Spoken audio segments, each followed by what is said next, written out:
রহিম অল্প কয়েকটা প্রশ্নের জবাব দেওয়া হইতেছে, এরপরে ইনশাআল্লাহ বিবাহ পড়ানো হবে।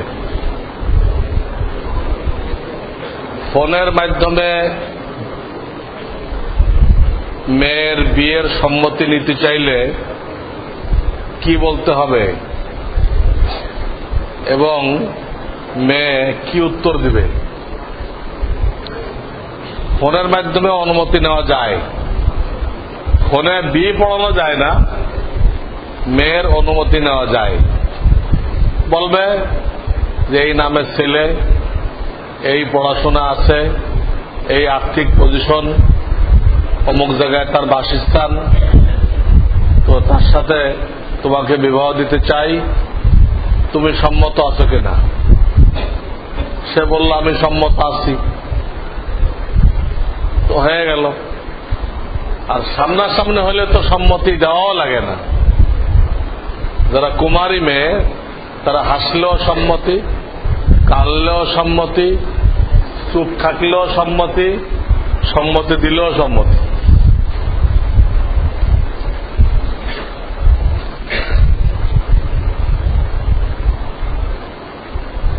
ওয়াদা ভঙ্গ করা বড় গুনাহ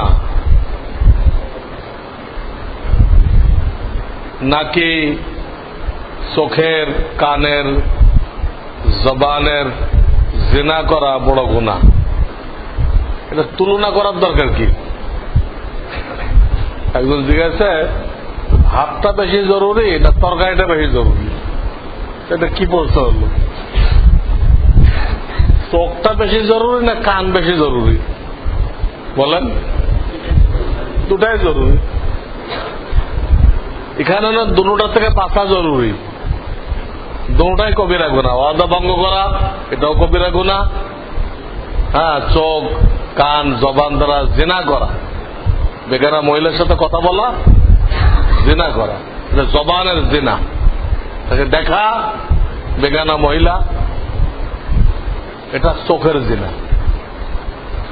এমনকি বিবাহ ঠিক হয়ে গেছে কিন্তু এখনো বিবাহ পড়ানো হয় নাই।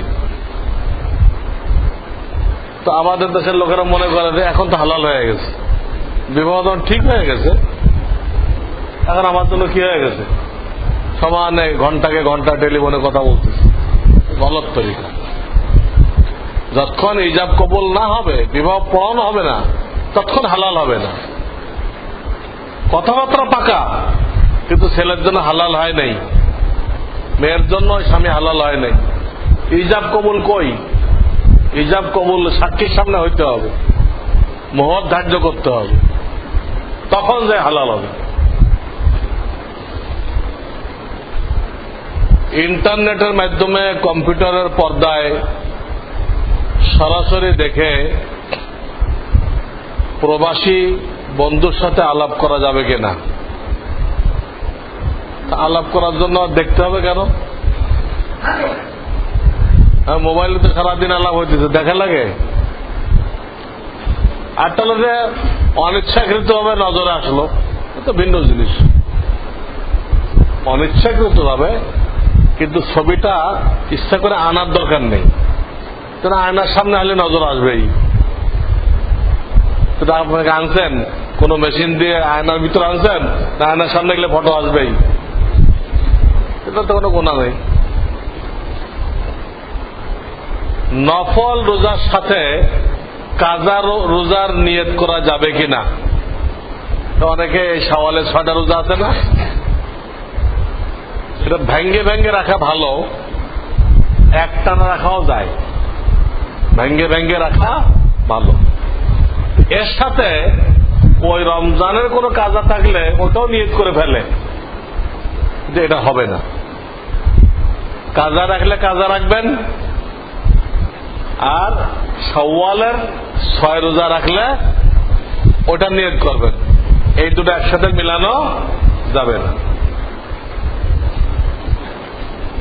যেমন আপনি এসে জোহরের নামাজ পড়তেছেন, তো জোহরের নামাজের সাথে আপনি দুখুল মসজিদে নিয়ত করতে পারবেন না।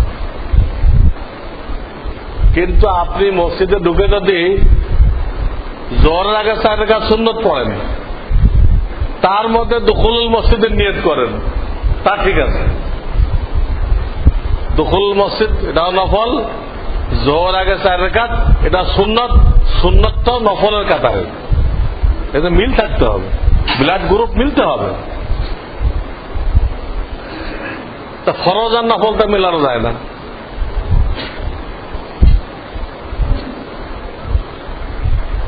হাদিসে আছে যে তুমি সবসময় অন্য মুসলমানের ভাই সম্পর্কে, অন্য মুসলমান ভাই সম্পর্কে ভালো ধারণা রাখো, কিন্তু যখন আমি নিশ্চিতভাবে জানি তো ওই ব্যক্তি একটা নাজায়েজ ব্যবসা করে, তখন তার সম্পর্কে ভালো ধারণা রাখার উপায় কি? এইখানে নিশ্চিত হয়ে গেলে ভালো ধারণা রাখার দরকার নেই, তখন বরং তাকে খায়ের খাই করেন, ভাই এটা আপনি একটু তাহকিক করেন, ওলামায়ে কেরামকে জিজ্ঞাসা করেন যে আপনার ব্যবসাটা জায়েজ হচ্ছে কিনা। এখানে আপনাকে ভালো ধারণা করার দরকার নেই যে লোক যে সিনেমা চালায় এরপরে বুজুর্গ মানুষ, কোনো সম্ভাবনা নেই। হ্যাঁ, হঠাৎ একটা গুনাহ হয়ে গেল, সেখানে ভালো ধারণা রাখা যায়। কেমনে? ঠিক আছে, সে গুনাহ করছে, কিন্তু পরক্ষণে যে তওবা করে না, তার ঠিক কি?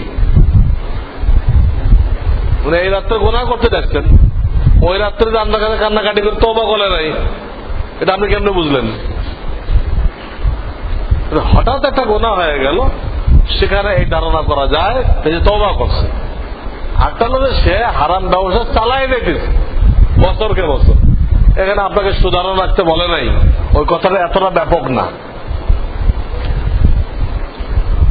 কোন ব্যক্তি যদি গলায় ফাঁসি দিয়ে বা বিষ পান করে আত্মহত্যা করে, ওই ব্যক্তির জানাজা দিতে হবে কিনা?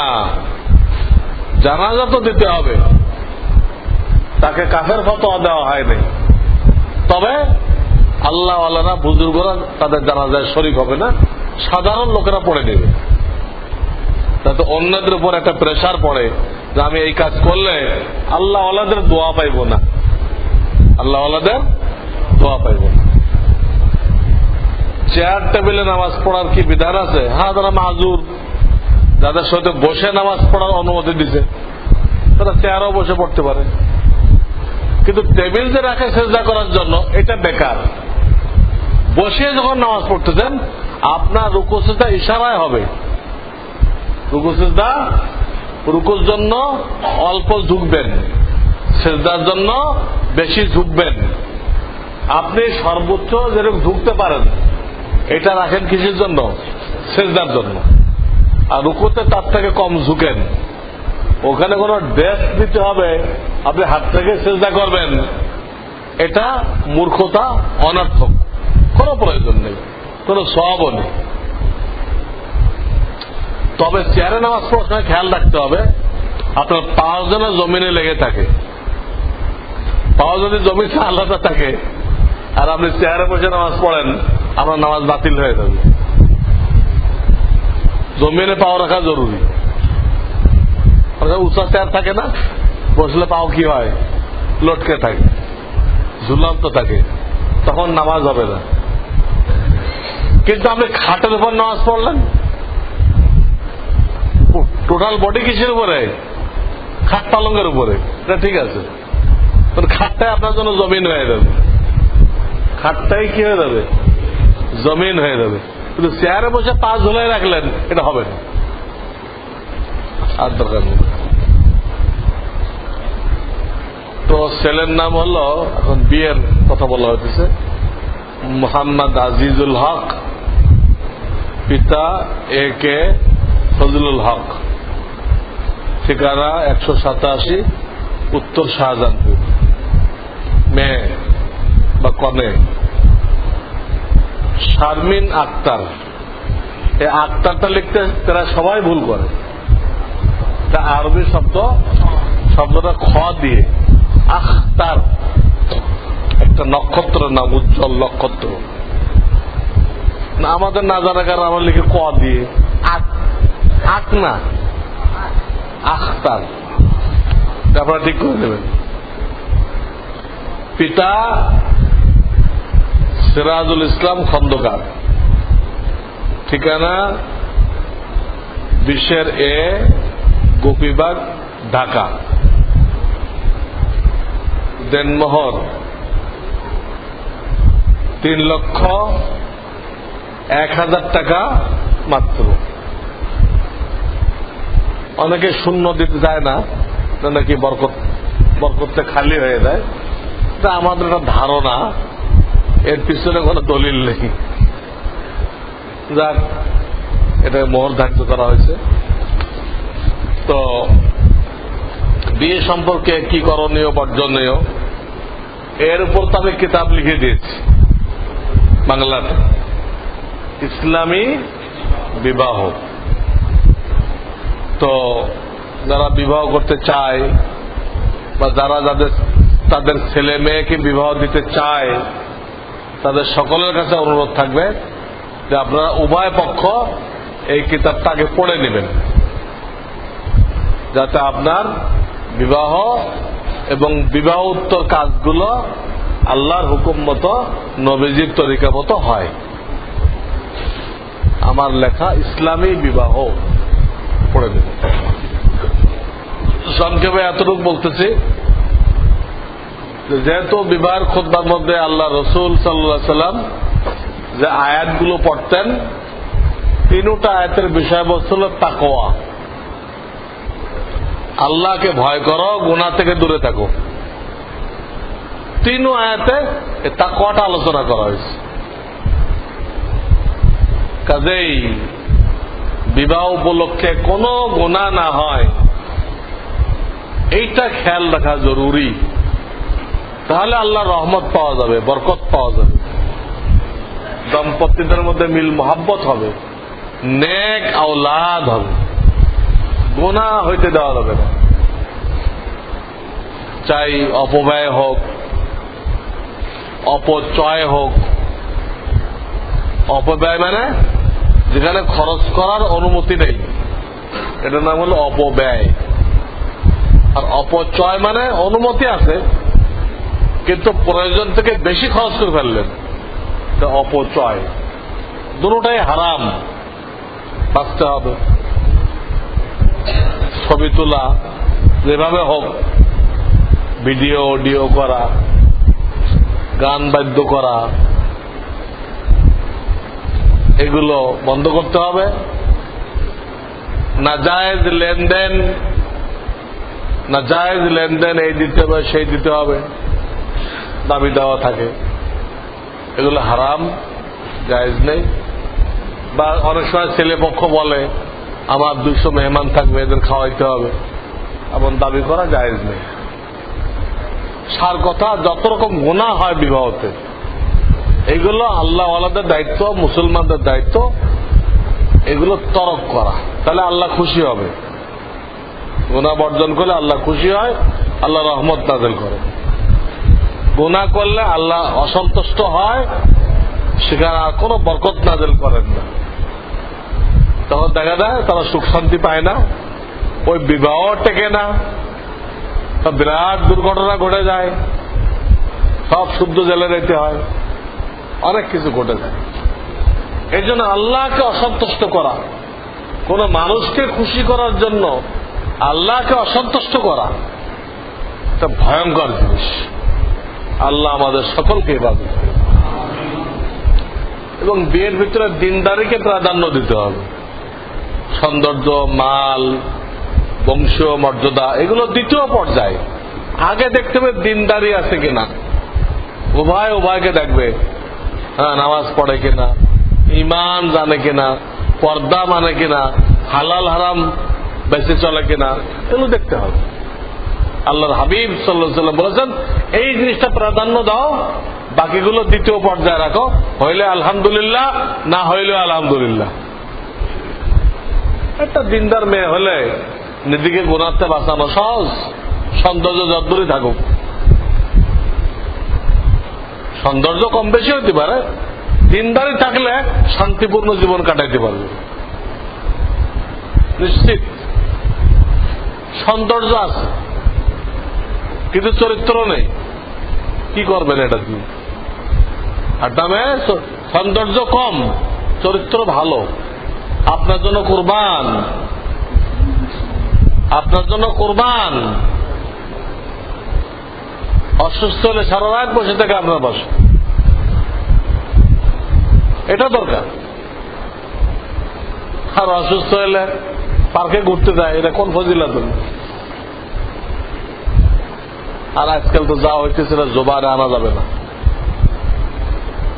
আজকাল যেটাকে পেশা বানানো হয়েছে এইটা জবানে আনা যাবে না। অভিজাতের নামে যেগুলো করা হয়েছে, কি পার্থক্য, এমন ভয়ঙ্কর। অভিজাতের নাম দিচ্ছে, ভাবসিটির নাম দিচ্ছে, দিয়ে এগুলো করছে। নাউযুবিল্লাহ মিন যালিক, আপনারা সকলে জানেন। তো এটা খেয়াল রাখতে হবে কোন গুনাহের শর্ত যেন না দেওয়া হয়। মেয়ের অনুমতি আনার সময় সাক্ষীর দরকার নেই। ছেলে পক্ষে সাক্ষী দেয় আমাদের দেশে, এটা বেকার, কোনো দরকার নেই। এবং আলাদা উকিল বাপ ঠিক করে, এটাও গলত। এখানে মেয়ের চাচা আসছে, এটা ঠিক। মেয়ের চাচা আসতে পারে, বাপ আসতে পারে, মেয়ের ভাই আসতে পারে, দাদা আসতে পারে, নানা আসতে পারে। মেয়ের সাথে যাদের দেখাশোনা জায়েজ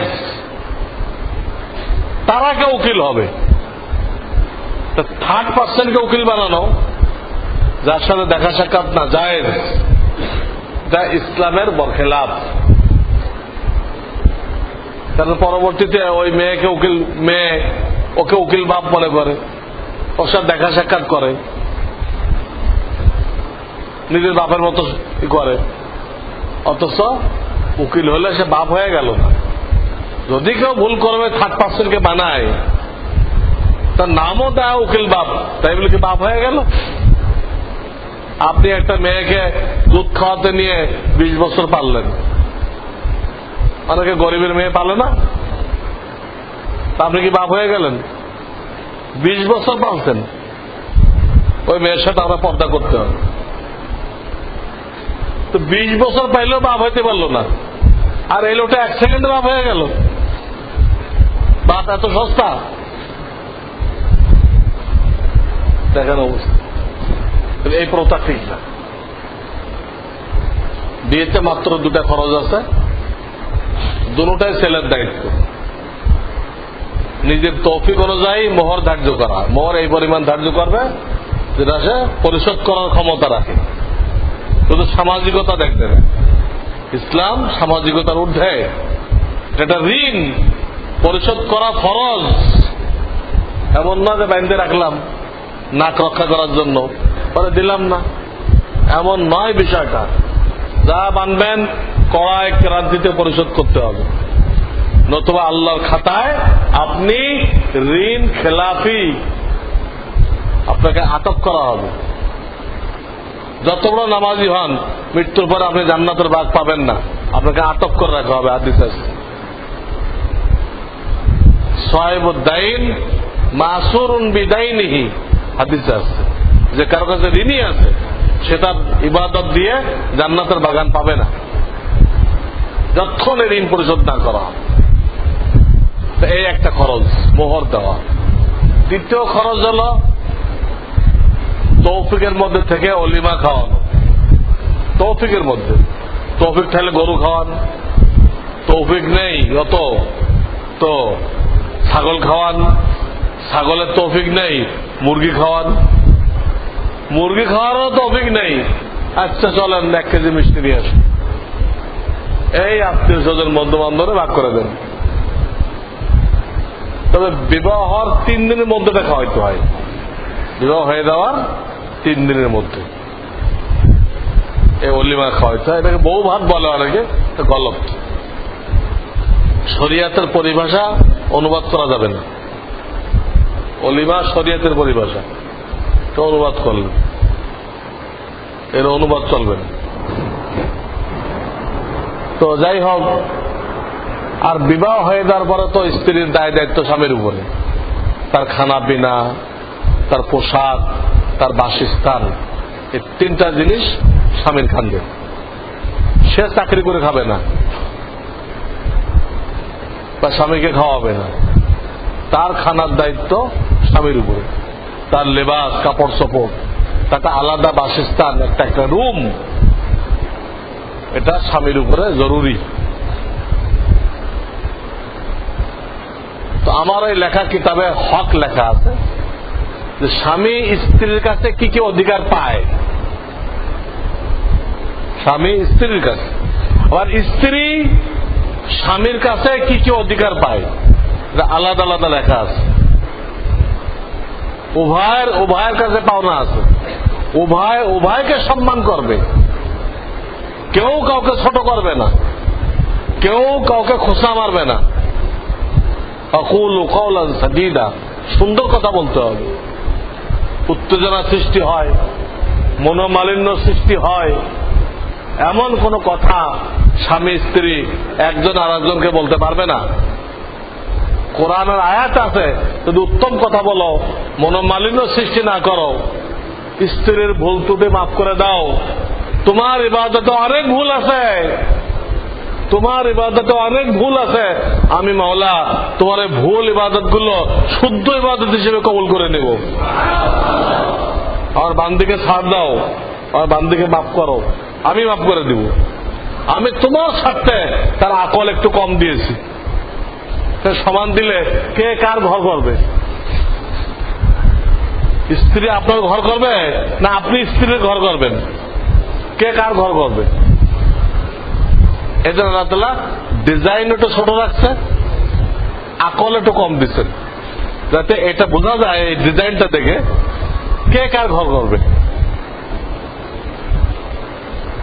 আপনার সুবিধার্থে তার আকল কম দেওয়া হয়েছে, তাহলে আপনার তার ঘর করতে হতো। ফিজি আয়ারল্যান্ড আছে, ফিজি আয়ারল্যান্ডে আমার এক ছাত্র থাকে, তো ওখানে বললো ধরে পুরুষরা ওই বাচ্চা পাহারা দেয়, খ্রিস্টান দেশ, আর সব মহিলারা অফিস করে, কম্পিউটার চালায়, আর অফিসটা আসার সময় বাজার করে আনে পাক করলে পরে খাওয়া হয়। অফিসে তার দায়িত্ব, বাজারে তার দায়িত্ব, আবার পাক করো তার দায়িত্ব। স্বামীকে ওরা রেস্টে রাখছে, ও বাচ্চাদের নিয়ে খেলাধুলা করবে। আজীব দেশ। ওরা চাইছে যে আমাদের লেজ কাটা গেছে, সবার লেজ কাটা যায়।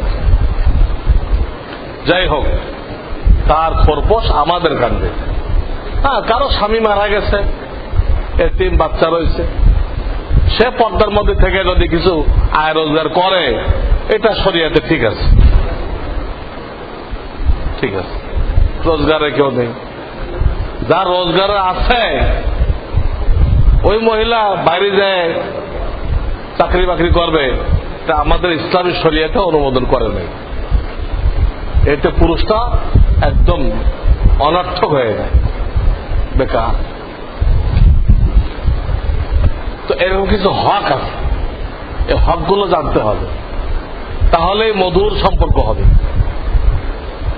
এবং উভয় পক্ষ, এটাই শেষ কথা, উভয় পক্ষ যেন ছেলের বাপ মনে করবে আমি ছেলে বিয়ে করাইলাম, তো আমার কেমন যেন একটা মেয়ে বেড়ে গেল। নিজের মেয়েকে যেভাবে তৈরি করা হয় একেও গড়ে নিতে হবে, কারণ মেয়েদের কম বয়সে বিয়ে হয়ে যায়, 16, 17, 18, 20 বছর, তখন তাদের অতটা অভিজ্ঞতা হয় না। একে গড়ে নিতে হবে, একে মাফ করে দিতে হবে। নিজের মেয়েকে যে পরিমাণ ক্ষমা করা হয় এটা করতে হবে। তার দোষ ধরার জন্য দূরবীন লাগায় বসে থাকা যাবে না। আবার মেয়ে পক্ষ মনে করবে যে আমার একটা ছেলে বেড়ে গেল, নিজের ছেলেদের জন্য যতটুকু আমি কল্যাণ কামনা করি, তাদেরকে মাফসাফ করে দেই, আমার যে মেয়ের জামাই এও আমার ছেলে, একেও মাফ করতে হবে, একেও ভালো পরামর্শ দিতে হবে। আমাদের সমাজে বিয়ের পরে মেয়েকে মনে করা হয় পরের ঘরে চলে গেল, স্বামী কি পর না আপন বলি কিনা আমরা, মেয়েটা পরের ঘরে চলে গেল বলি, তো বলেন না, গলত। স্বামীর থেকে আপন কে আছে বলেন? বাপ মরে গেল, মা মরে গেল, সর্বোচ্চ শরিয়াতে 3 দিন শোক পালন করা যায়। কয়দিন শোক পালন? মানে সব সৌন্দর্যের জিনিস খুলে রাখা, সব সৌন্দর্যের জিনিস খুলে রাখা। কিন্তু স্বামী মারা গেলে আল্লাহর শরিয়াতে 4 মাস 10 দিন শোক পালন করতে হবে। কোন সৌন্দর্য, মেহেন্দি লাগায়, চুড়ি পরে, কি করে, সব নিষেধ। চিকন দাঁতের চিরুনি ব্যবহার করাও নিষেধ। যেটা সৌন্দর্য বাড়ায় এটা নিষেধ। 4 মাস 10 দিন, এরপর আবার ব্যবহার করবে। তো বাপের মৃত্যুতে 3 দিন, স্বামীর মৃত্যুতে 4 মাস 10 দিন, কার সাথে সম্পর্ক গভীর হলো? স্বামী স্ত্রীকে কোরআনে বলা হয়েছে স্বামী স্ত্রী মিলে একজন মানুষ, একে অন্যের অংশ। হুন্না লিবাসুল্লাকুম ওয়া আনতুম লিবাসুল্লাহুন্না। কিন্তু পরের ঘর যে আমরা বলি পুরা গলত। আর এই পরের ঘর বলার কারণে কি সমস্যা হয়? ছেলের ঘরের নাতি নাতকুরদেরকে অনেক কিছু দেয় টায়, তাদের পরবর্তী জীবন নিয়ে চিন্তা করে। কিন্তু মেয়ের ঘরের নাতি নাতকুর গুলো ওই বেড়াইতে আসলে এটা আদর করে দিল, শেষ। ওদের জন্য তো কিছু করতে হবে, ওদেরও কিছু সম্পদ দিতে হবে, এটার ফিকির নেই। না না, ওখানে তো পরের হাতে চলে গেল, মেয়েকে তো দিব, তো আমার সম্পদ তো বেলাতে চলে গেল। কেমনে? তা আপনার মেয়ে না? বিয়ে হওয়ার পর কি আপনার মেয়ে কাটা হয়ে গেছে? ওই নাতি নাতকুর গুলোকে আপনার ছেলে না? মেয়ে আপনার, নাতি নাতকুর আপনার। ছেলের সন্তান থেকে যে নজরে দেখতে হবে, মেয়ের সন্তানকে ওই নজরে দেখতে হবে। তো পরের ঘরে যায় নাই, ওই জামাই আপনার ছেলে, পর কোথায়? এগুলো হিন্দুয়ানি কথা। হিন্দু ধর্মে মেয়েরা কোনো মিরাজ পায় না, এই জন্য তার বিয়ের সময় খুব উসুল করে। নাউযুবিল্লাহ। তো এখন আমি খুতবা দিচ্ছি। খুতবা দেওয়ার পরে মেয়ের চাচা যিনি আসছেন, উনি ছেলের কাছে প্রস্তাব দিবেন, ছেলে কবুল বলবে, আমরা একটা দোয়া পড়ে দিব, বিবাহ হয়ে যাবে। আলহামদুলিল্লাহ আলহামদুলিল্লাহ নাহমাদুহু ওয়া নাস্তাঈনুহু ওয়া নাস্তাগফিরুহু ওয়া নু'মিনু বিহি ওয়া নাতাওয়াক্কালু আলাইহি ওয়া নাউযু বিল্লাহি মিন শুরুরি আনফুসিনা ওয়া মিন সাইয়্যাতি আমালিনা। মান ইয়াহদিহিল্লাহু ফালা মুদিল্লা লাহু ওয়া মান ইউদ্লিল ফালা হাদিয়া লাহু। ونشهد أن لا إله إلا الله وحده لا شريك له ونشهد أن سيدنا ومولانا محمدا عبده ورسوله صلى الله تعالى عليه وعلى آله وأصحابه وبارك وسلم. أما بعد، فأعوذ بالله من الشيطان الرجيم. يا أيها الناس اتقوا ربكم الذي خلقكم من نفس واحدة وخلق منها زوجها وبث منهما رجالا كثيرا ونساء واتقوا الله الذي تساءلون به والأرحام إن الله كان عليكم رقيبا.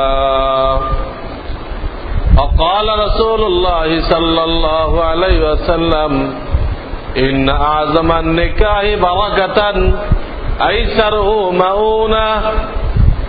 وقال رسول الله صلى الله عليه وسلم الدنيا كلها متاع وخير متاع الدنيا المرأة الصالحة. وقال رسول الله صلى الله عليه وسلم النكاح من سنتي فمن رغب عن سنتي فليس مني. আও কামা ক্বালা রাসূলুল্লাহ সাল্লাল্লাহু আলাইহি ওয়াসাল্লাম। আপনারা সামনাসামনি হন। এবার আপনি প্রস্তাব দিতে পারবেন? আপনি বলেন তাহলে।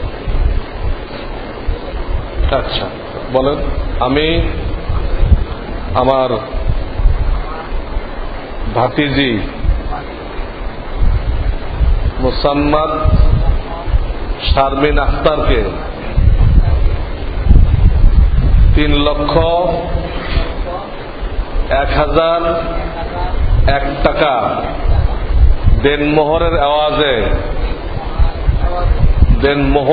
এওয়াজে আপনি মোহাম্মদ আজিজুল হক এর সাথে বিবাহ দিলাম। আপনি বলেন আমি কবুল করিলাম। শুনছেন তো আপনারা? হ্যাঁ, এবার আপনারা দোয়া দেন, বারাকাল্লাহু লাকা বারাকাল্লাহু আলাইকা ওয়া জামা বাইনাকুমা ফি খায়র। সুবহানাল্লাহি ওয়া বিহামদিহি সুবহানাল্লাহিল আযীম। اللهم صل على محمد النبي الأمي وعلى آله وسلم تسليما. ربنا آتنا في الدنيا حسنة وفي الآخرة حسنة وقنا عذاب النار. ربنا وآتنا ما وعدتنا على رسلك ولا تخزنا يوم القيامة إنك لا تخلف الميعاد. يا رب العالمين يا أرحم الراحمين. তোমার বান্দারা তোমার নবীজির তরিকাকে বাস্তবায়ন করার জন্য, এই মুর্দা সুন্নতকে জিন্দা করার জন্য আল্লাহ তোমার ঘরে জুমার দিনে শাওয়াল মাসে তারা এই শুভ বিবাহের অনুষ্ঠান করেছে। আল্লাহ তুমি দয়া করে মায়া করে আল্লাহ তুমি এটাকে কবুল করে নাও। আল্লাহ তুমি মঞ্জুর করে নাও। আল্লাহ তুমি বিবাহে বরকত দান করো, রহমত দান করো, খায়ের দান করো, ফালাহ দান করো। এ আল্লাহ তাদের ভিতরে মিল মোহাব্বত পরিপূর্ণ দান করো। এ আল্লাহ তাদের দাম্পত্য জীবনকে সুখময় করে দাও। আল্লাহ আমাদের সকলকে দৌলত নসিব করো। এ আল্লাহ তাদেরকে নেক औलाद নসিব করো, আমাদের সকলকে নসিব করো। এ আল্লাহ এই বিবাহে আল্লাহ তোমার নবীজির তরিকা অনুযায়ী সকল কাজ সম্পন্ন করতে পারেন, আল্লাহ সে তৌফিক দান করো। এ আল্লাহ গুনাহ থেকে মুক্ত থাকার তৌফিক দান করো। আমাদের সকলকে এই নিয়ামত দান করো। এ আল্লাহ আমাদের সকলের নেক মকসুদ গুলো পুরা করে দাও। বরকত ওয়ালা মাল দান করো। এ আল্লাহ নেক বিবি নেক সন্তান আমাদের সকলকে নসিব করো। ইয়া রাব্বাল আলামিন। গুনাহের প্রতি ঘৃণা সৃষ্টি করে দাও, হারাম পয়সার প্রতি ঘৃণা সৃষ্টি করে দাও। এ আল্লাহ আমাদের যার যে পেরেশানি আছে, সমস্যা আছে, রোগ ব্যাধি আছে, বালা মুসিবত আছে, সব পেরেশানিকে আল্লাহ তুমি দূর করে দাও। আল্লাহ আমরা কমজোর, এ আল্লাহ আমরা কমজোর। এ আল্লাহ আমরা আমাদেরকে কঠিন পরীক্ষা থেকে আমাদেরকে মুক্তি দান করো। এ আল্লাহ বাংলাদেশকে খায়র বরকতের দেশ বানায় দাও, কোরআন সুন্নাত দেশ বানায় দাও। এ আল্লাহ কুফরি শক্তি এখানে চতুর্দিক দিয়ে মুসলমানদের উপর আঘাত করতেছে, ইসলাম মেটানোর জন্য অনেক পরিকল্পনা করতেছে। আল্লাহ এই ষড়যন্ত্রগুলো নস্যাৎ করে দাও। হে আল্লাহ ইসলামকে মজবুত করে দাও। আল্লাহ মসজিদ মাদ্রাসাকে মজবুত করে দাও। হে আল্লাহ তোমার হাবিব যত কল্যাণ চেয়েছেন আমাদের সকলের জন্য নসিব করে দাও।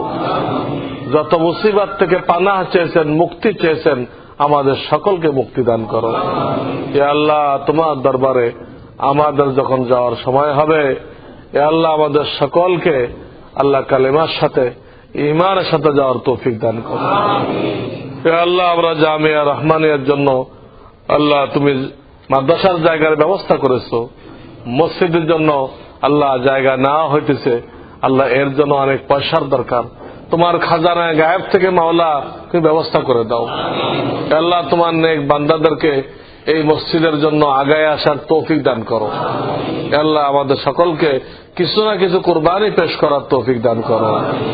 রব্বানা তাকাব্বাল মিন্না ইন্নাকা আনতাস সামিউল আলিম ওয়া তুব আলাইনা ইন্নাকা আনতাত তাওয়াবুর রহিম। সুবহান রাব্বিকা রাব্বিল ইজ্জাতি আম্মা ইয়াসিফুন ওয়া সালামুন আলাল মুরসালিন আলহামদুলিল্লাহি রাব্বিল আলামিন। এক মিনিট বসেন। আমি আগে আপনাদেরকে বলছিলাম তাবারও ওই গেটে দেন যে আমরা মাদ্রাসার জন্য 2 বিঘা জায়গা নিচ্ছি, খবর দিয়েছিলাম না আপনাদেরকে?